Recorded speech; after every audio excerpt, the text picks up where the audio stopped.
Alrighty guys, so we're going to look at our last section of the unit today. So I want to just finish up the effects of regulation, and then we're going to talk a little bit more about these safety net programs.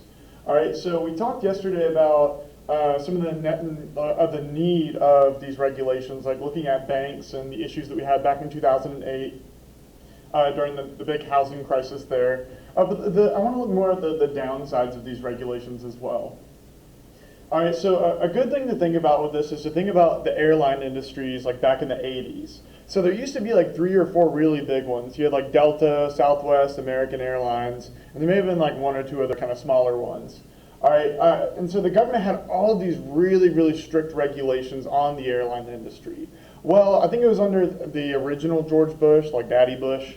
They deregulated a lot of these regulations on these airlines.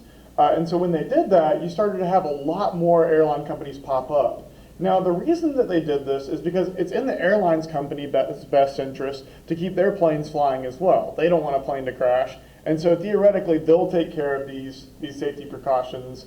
That way they don't lose money. All right, and so whenever the government deregulated the airline industry, that's when you start to have like JetBlues, all of these other kind of smaller Alaska airlines like start to pop up. And so when they did that, it started to lower down these prices. So an issue like, think about the issue that we have on Jekyll, right? So right now we've only got 1 gas station on Jekyll. And so because of that, prices at that gas station are really high. Now the reason that there's only 1 gas station on Jekyll is because of the land laws that they have. So Jekyll is a state park. And so because of that, you can't have over 50% of the park developed. Meaning that they can't clear out any more forests, they can't clear out any more trees. If they do, they've got to destroy something else and plant that with forest trees. That has to become nature. And so right now, it's as developed as it can be. And so there's definite plus sides to that, right? If you've ever been to a place like Hilton Head, it's just jam-packed with people, it's not really pleasant. And they want Jekyll to remain kind of undeveloped. They don't want it to be busy like St. Simon's. All right, but the downside of that, though, is that another gas station just can't pop up without destroying something old. So they would have to buy somebody's house or buy some other business in order to build there, which isn't really a productive way of starting your business. That's a lot of money kind of in the hole right there. And so these regulations can have harmful effect on businesses. It lowers the amount of competition that they can have. But again, they're for a purpose, right? Whenever I go to a restaurant, I don't want to find hair in my food. I want to make sure that everyone's washed their hands. I want to make sure that the meat was stored at a certain temperature. Yes, I understand it's burdensome for the business, all right, but then again, it doesn't need to be burdensome to the point where it makes it too difficult for businesses to stay in business. So it's all about striking a balance, right? If you look at our 2 major political parties in our country, Republicans and Democrats, generally Republicans would be in favor of less government regulation, Democrats would generally be in favor of more regulation, but I think that most people are kind of somewhere in the middle. We understand that if you buy a pack of cigarettes, you need to be informed of the harmful consequences of it, right? You need to make sure that a teacher's not smoking in front of all of their kids, getting them sick as well. So it's all about kind of balance here and what level of regulation we should have to benefit society, but not step on individuals' rights, I guess, would be the balance. All right, so let's talk about some of these safety net programs that we have in place. All right, the key thing here is alleviating poverty. All right, so make sure that people aren't hitting those bare minimums. So when we did that minimum wage budget activity a couple weeks ago, all right, that $912 that you make per month after taxes, that actually puts you below the poverty line. I think the poverty line is $1,500 or $15,000 a year, and so that would put you below the poverty line. And that's when a lot of these safety net programs are activated, right? So like welfare, Social Security, or not Social Security, like welfare, food stamps, Section 8 housing, all of these are designed at alleviating poverty. That way, if you don't have a lot, it makes your life a little bit easier. So let's look at some of the specifics of them. All right, and we break them up into 2 different categories. So we have in-kind benefits, which are a good or a service. And then we've got cash transfers, where you're receiving actual money. All right, so the in-kind benefits would be like Medicare and Medicaid, right? So an easy way to differentiate these two, it's easier, you care for the elderly and you aid the poor. All right, so if you have a grandparent who's over the age of 65, chances are they're on Medicare, right? Because it's a free health insurance. It's not really the best health insurance around, but it's very affordable or free. All right, Medicaid would be for people that are low income.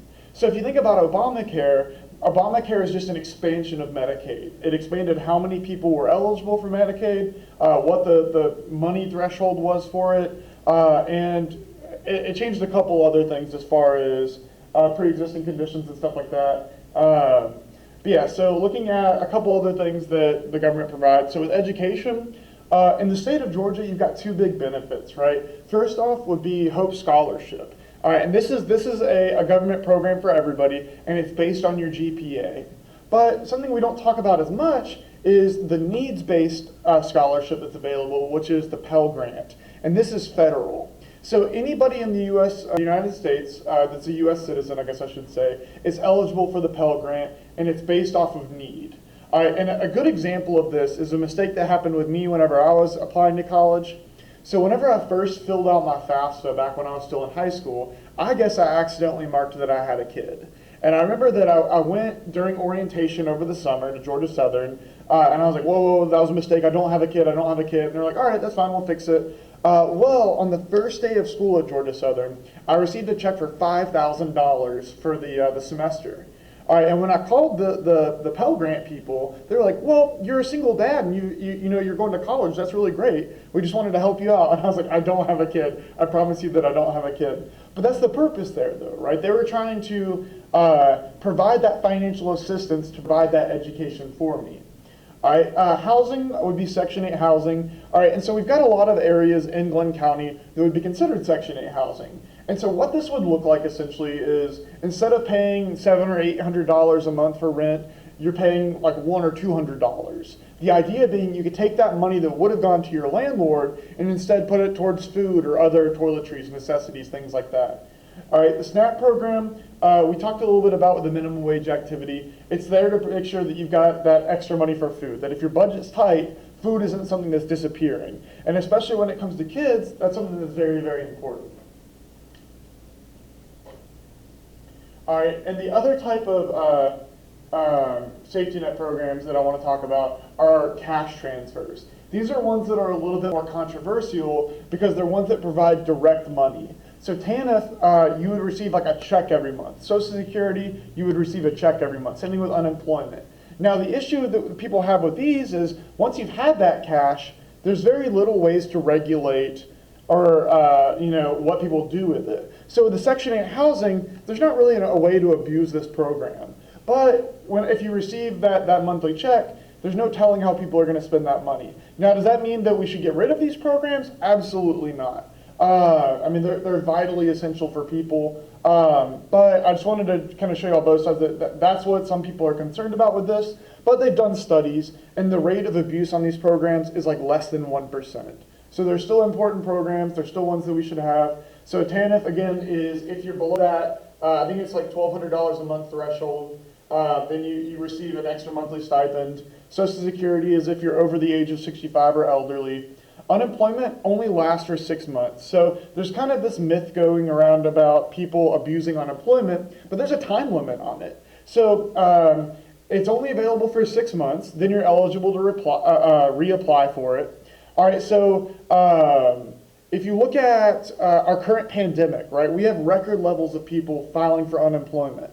All right, but a lot of those people's unemployment is about to run out because we've been going since March, and so this is 6 months later. All right, so you can reapply for it, but every time you do, it gets more and more difficult. And I think that there's like a 2-year cap on it, that you can only ever receive for 2 years, and then you can't receive any more unemployment. That way, that's designed to prevent abuse for it. And workman's comp, that's if you get injured on the job, the government provides extra money to make sure you're still getting some of that income. Usually it's not the full income, but it's enough for you to survive off of. So if I was walking down the hall of Brunswick High School, slipped and fell on a puddle, hit my head, and went into a coma, well then my wife would get a workman's comp check just to help provide that income that she would otherwise be missing. But cool, we're gonna leave it off here for now. Let's switch over to the Google Meet and we'll discuss a little bit further.